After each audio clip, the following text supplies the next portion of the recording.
We'll guide you through how to change the time zone on a Windows 11 PC or laptop. If you find this useful, then consider subscribing and liking the video.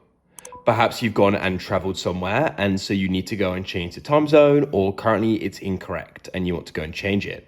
We're going to guide you through how this is done, so make sure it's this full guide and don't skip ahead. Otherwise you may go and miss an important part of this guide. Without any other further ado, let's get started. So what you want to do is you want to come down and you want to go and find the Windows Start button and click there. Then this will pop up and you need to go and find the option for settings. In settings, come over to the left and come down and find the option for time and language and click there.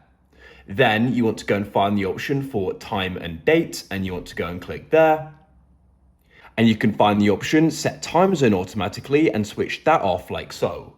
Now what you can do is you can go and choose your time zone. Mine screen set to London, but let's go and say I set it to Greenland. When I go and set it, you can then go and see it's gone and changed there. It's that simple. And of course, you can then go and change it back if you go and travel somewhere else, or if you just need to go and change it to somewhere else. It doesn't matter. If you found this useful, then consider subscribing and liking the video. I look forward to help you again in the future with another how-to.